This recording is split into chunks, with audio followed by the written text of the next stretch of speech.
Esta semana, yo creo que la mayoría de nosotros recibimos la noticia que fue aprobada la primera cápsula para tratar el COVID-19. ¿Todos sabían eso? El INVIMA, entonces, colombiano, dio la autorización sanitaria de uso de emergencia al medicamento conocido con el nombre de Molnupiravir. Este medicamento, entonces, está diseñado para tratar a pacientes con el COVID-19. Eso es muy importante. No es para evitar el COVID-19, es para tratar pacientes del COVID-19. Esto se trata entonces del primer tratamiento aprobado formalmente en Colombia para pacientes que se contagien del coronavirus. Deben tener COVID-19 confirmado por alguna prueba, por la prueba PCR o por la de antígenos, y no deben haberse enfrentado a la enfermedad antes y no pueden ser vacunados. ¿Correcto? Son detalles como para tener en cuenta. Además, deben tener al menos una condición de riesgo frente al COVID-19. Por ejemplo, ser mayores de 60 años, sufrir obesidad, presentar una condición cardíaca seria, tener una enfermedad renal crónica o cáncer activo. Bueno, y dicen que la efectividad de las cápsulas para evitar la hospitalización y para evitar la muerte por COVID-19 es del 30%. Pero entonces viene un interrogante. ¿Cómo puedo yo asegurar o cómo podemos asegurar cada uno de nosotros que esta noticia que recibimos es verdad? Pero es verdad en cuanto a la efectividad que nos están diciendo, porque es una realidad que ya aprobaron el medicamento, pero ¿qué tanto de lo que dicen de la efectividad es verdad? ¿Cómo podemos hacerlo? Porque alrededor del virus y alrededor de las vacunas y alrededor de este medicamento, claro que recibimos una serie de información, pero ¿cómo podemos cada uno de nosotros asegurar que esto es verdad? ¿Cómo se puede dar testimonio que esto es una realidad en caso de padecer el virus?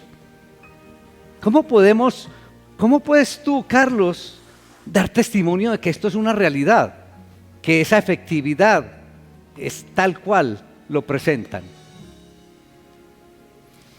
Y yo creo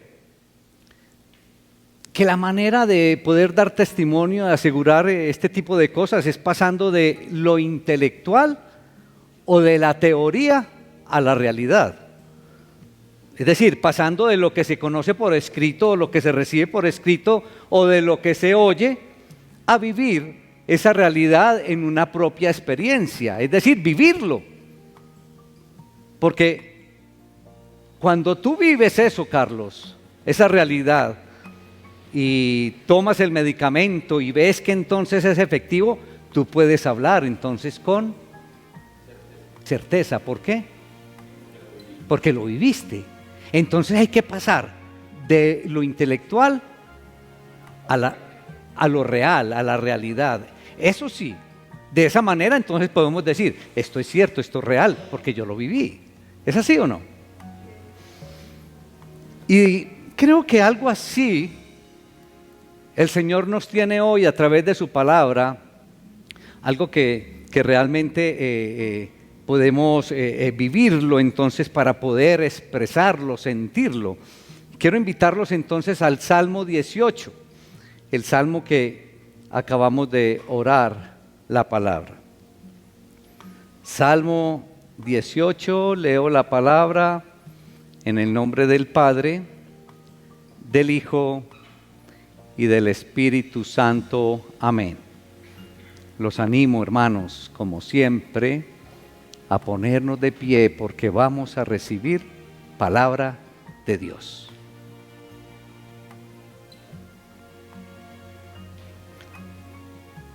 Leo la palabra en el nombre del Padre, del Hijo y del Espíritu Santo. Amén. Voy a leer una partecita antes de que empieza. Es que el versículo 1 empieza mucho antes de lo que uno lee. De pronto no se han percatado, pero dice: Salmo de David, siervo de Jehová, el cual dirigió a Jehová las palabras de este cántico. Ojo, el día que le libró Jehová de la mano de todos sus enemigos y de mano de Saúl. Entonces, hago un paréntesis ahí, nos está dando la razón por la cual el salmista escribió este salmo, ¿ok? Entonces dijo: Te amo, oh Jehová, fortaleza mía, Jehová, roca mía y castillo mío y mi libertador. Dios mío, fortaleza mía, en Él confiaré, mi escudo y la fuerza de mi salvación, mi alto refugio. Padre, te alabamos, Señor. Te damos toda la honra y toda la gloria. Oh Señor, vemos ese sentimiento aquí en este salmo. Te amo. Y vemos la manifestación, Señor, de características tuyas, Señor. Qué lindo escuchar al salmista, pero mucho más hermoso, Señor, que cada uno de nosotros podamos expresarlo con un verdadero sentir, con un sentir directo. Te damos honra, te damos todo el honor en Cristo Jesús. Amén. Esta porción de la palabra, hermanos, bien la podemos darle el título de pasar a Dios del intelecto a una realidad. Ese es el tema que nos regala el Señor en esta linda mañana. Este Salmo 18, hermanos, está registrado también en Segunda de Samuel, en el libro Segunda de Samuel, capítulo 22. Ustedes en su casa pueden ir ahí a Segunda de Samuel, capítulo 22, está registrado tal cual. Y después de ser modificado y adaptado para el culto del templo, en esa ocasión lo adaptaron para el culto del tiempo con algunos cambios, podríamos decir que de poca importancia. Este Salmo 18 parece reflejar la historia que encontramos también en Segunda de Samuel, capítulos 7 al 10.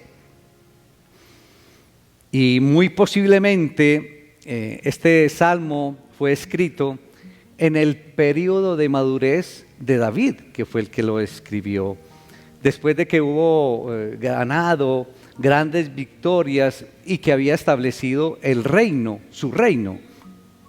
Pero creo que también fue escrito antes de cometer ese gran pecado que recordamos a través o con Betsabé.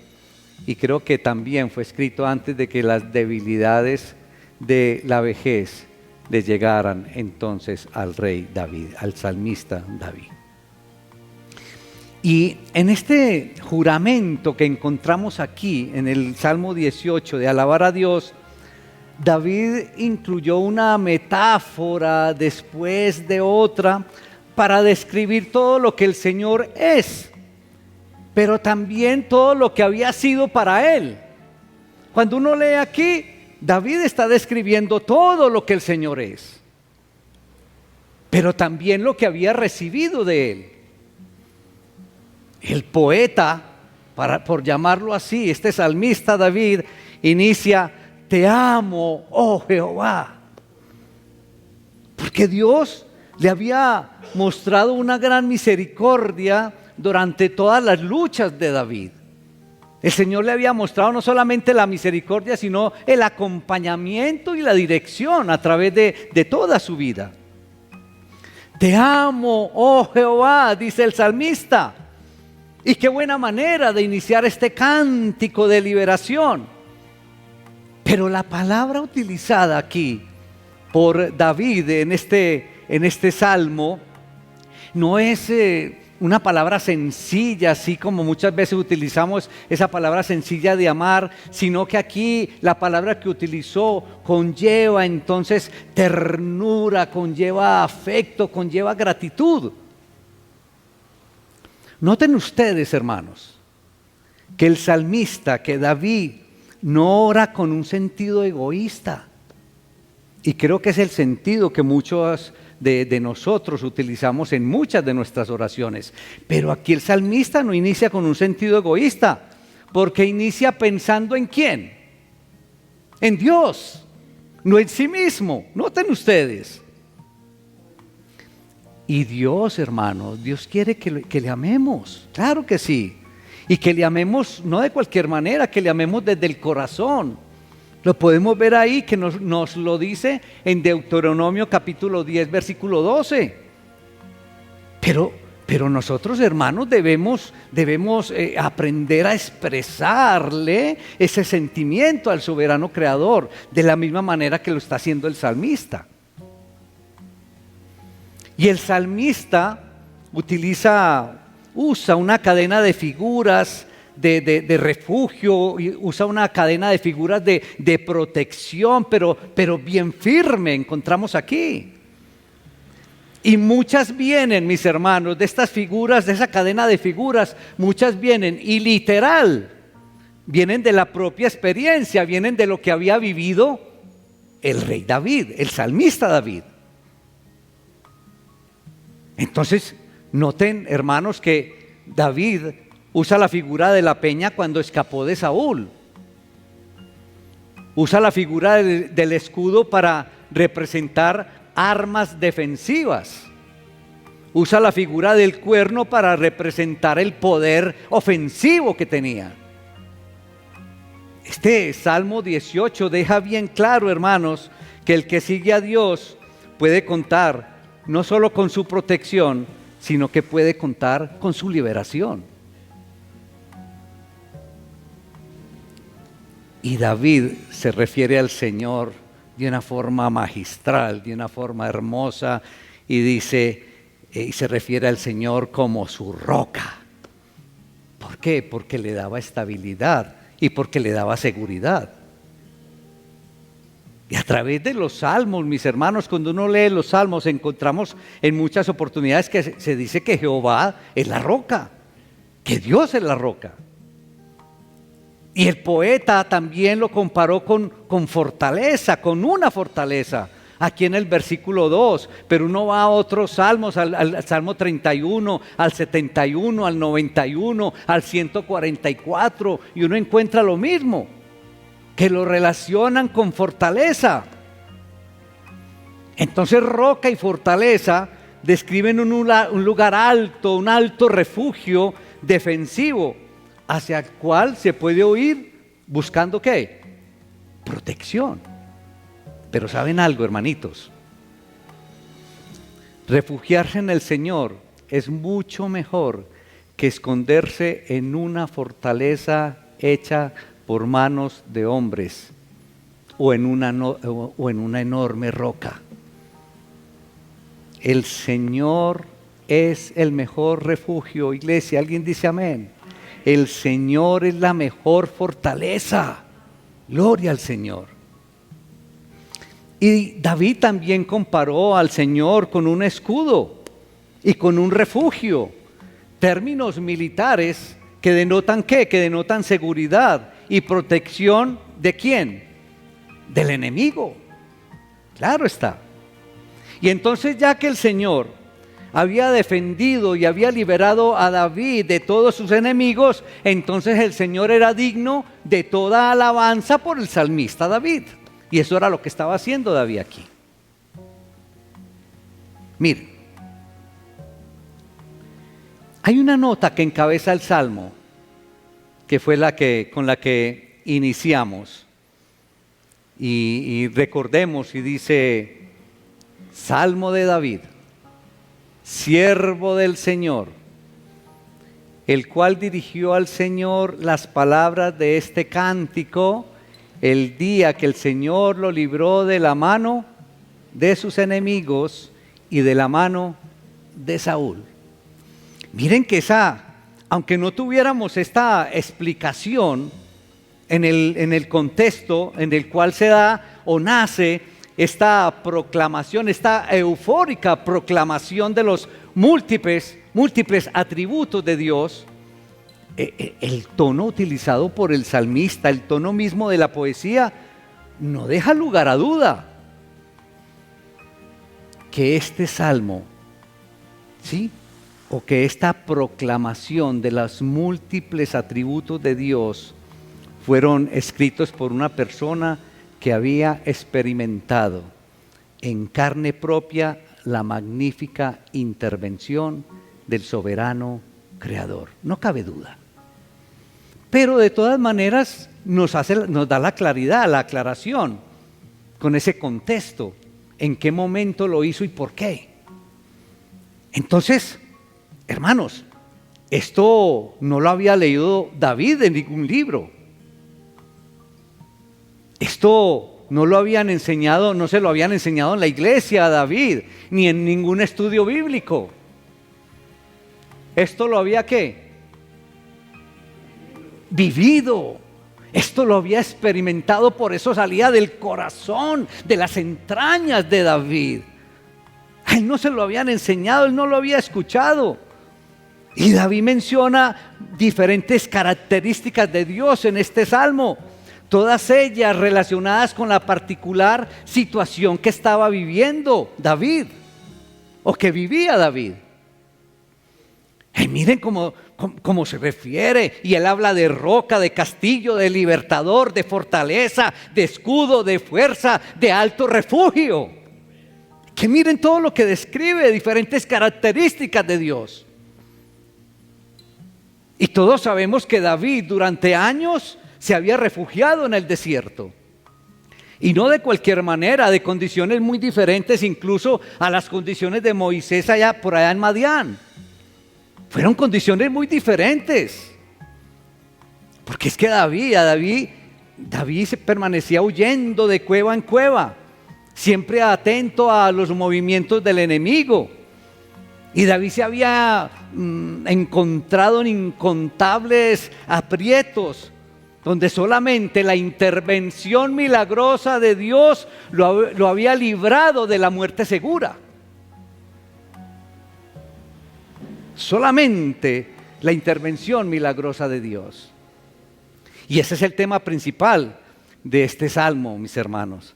La intervención milagrosa de Dios en condiciones de aprietos, en condiciones de peligro, en esas condiciones en que muchos de nosotros nos encontramos muy a menudo.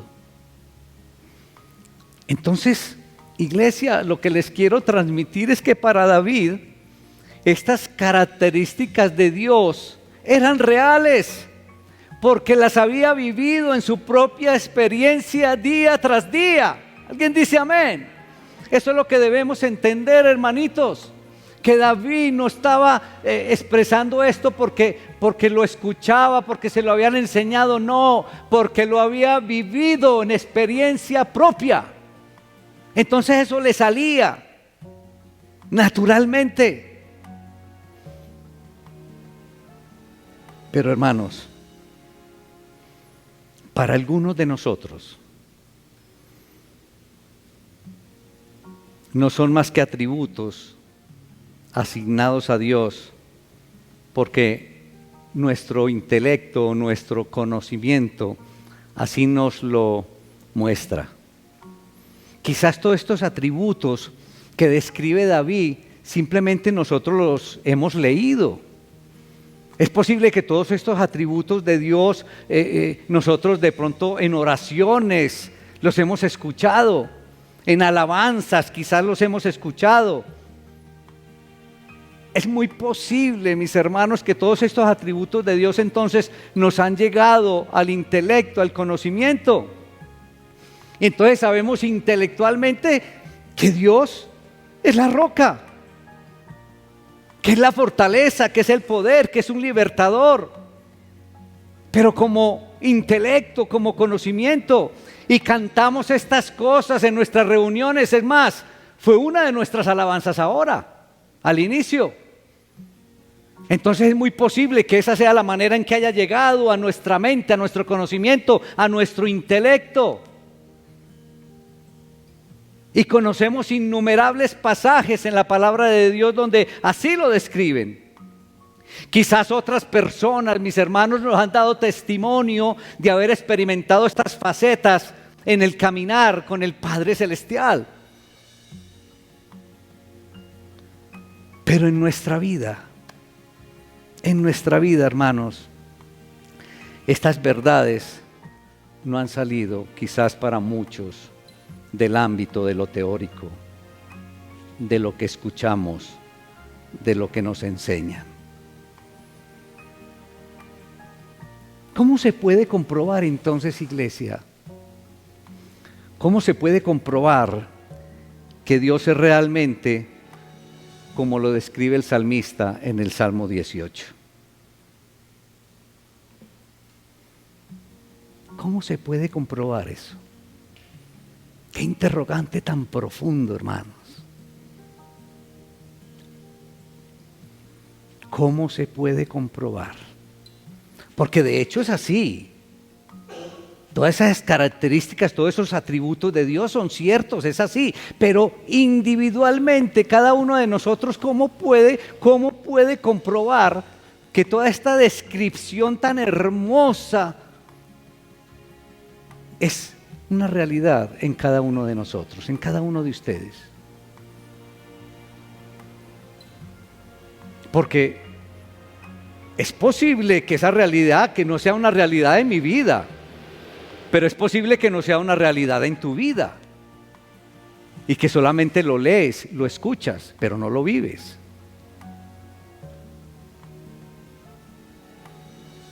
Y ¿saben algo, hermanitos?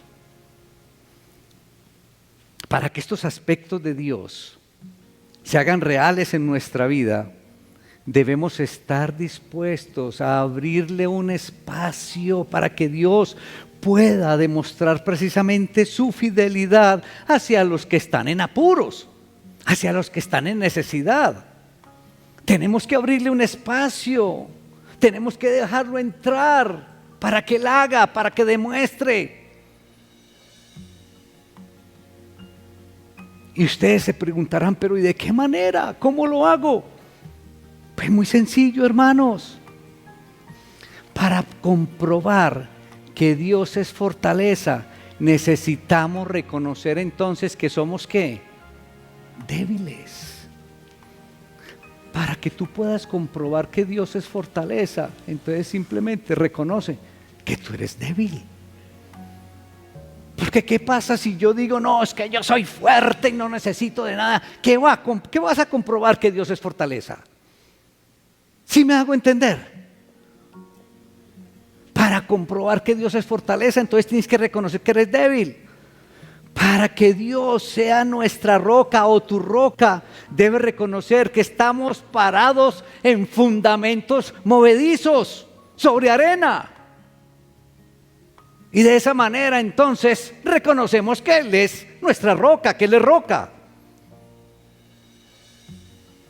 Para sentir a Dios como un castillo, como amparo, como fortaleza, como baluarte, debemos reconocer que estamos atrapados. Debemos reconocer que estamos esclavizados. Para que Dios se manifieste como nuestro libertador, tenemos que reconocer que estamos igualmente atrapados, para que nos pueda liberar.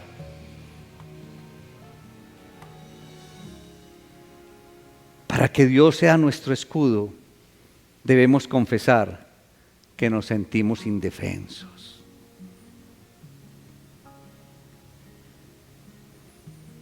Para que Dios se levante como cuerno, es decir, como fuerza de salvación, debemos admitir que estamos perdidos. Para que Dios sea mi alto refugio, necesitamos reconocer que estamos hundidos en lo más profundo del pozo. Entonces noten ustedes, hermanos, que yo creo que en muchas ocasiones nosotros no le abrimos el espacio a Dios para que pueda mostrar su fidelidad en cada uno de nosotros.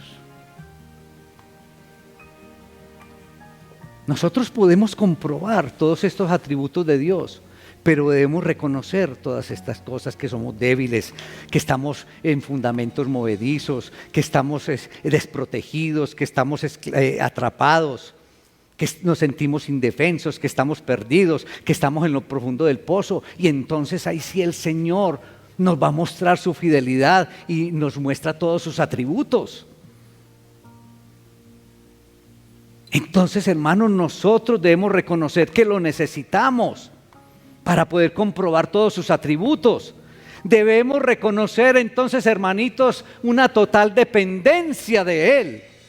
No hay otra manera.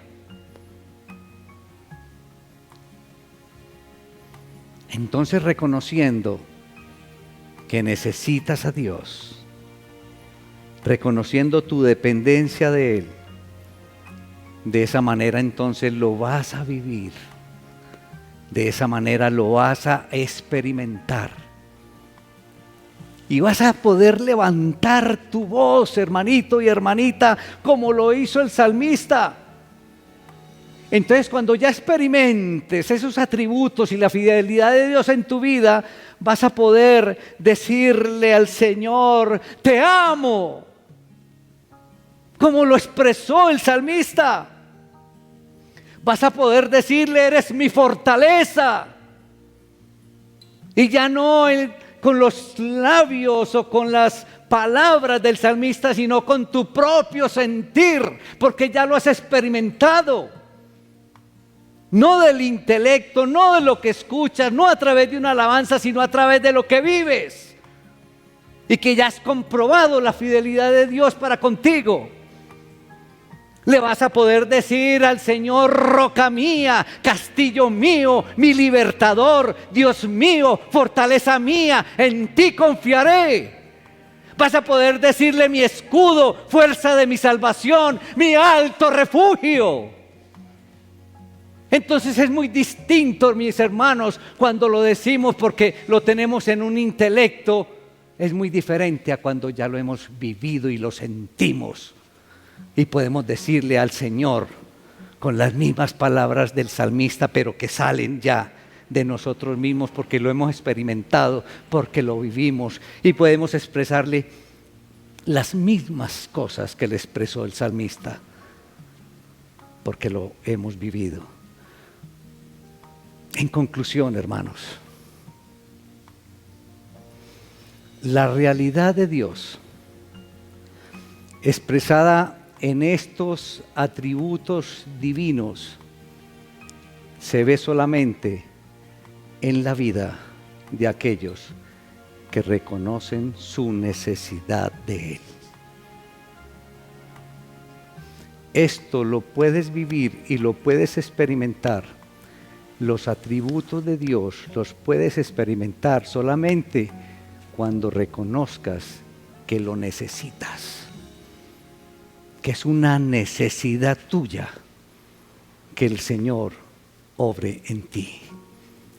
Entonces no nos lamentemos por sentir angustia y desesperanza. Al contrario, alegrémonos, porque recibiremos la poderosa visita en la hora de la necesidad, porque nuestro Dios es fiel. Hermanos, que los atributos de Dios pasen entonces de un simple intelecto, que los atributos de Dios pasen de ser un simple conocimiento de la manera que nos llegue, y que sean entonces una total realidad en la vida de cada uno de nosotros.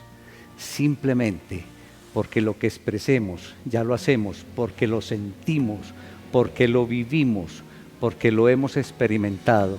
Y entonces esas lindas palabras, así como el poeta David en el Salmo 18, ya no van a salir del poeta.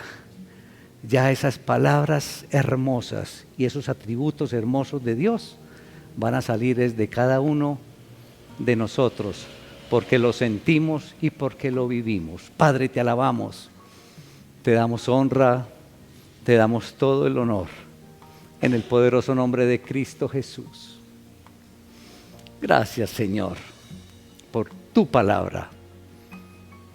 Gracias, Señor, por la claridad que nos das hoy a través de el salmista, a través del Salmo 18. Sí, Señor. Y reconocemos, Señor, que hemos fallado en este aspecto. Pero nos queda totalmente claro, Señor. Y hoy te declaramos la total necesidad que tenemos de ti, Señor. La total dependencia, Señor. Y de esta manera, entonces, vamos a poder vivir, experimentar, y vamos a poder levantar nuestras voces y decir y describir, Señor, todos tus atributos, pero sintiéndolos y viviéndolos, Señor. Te damos toda honra, Señor. Te damos toda la gloria en el poderoso nombre de Cristo Jesús. Amén.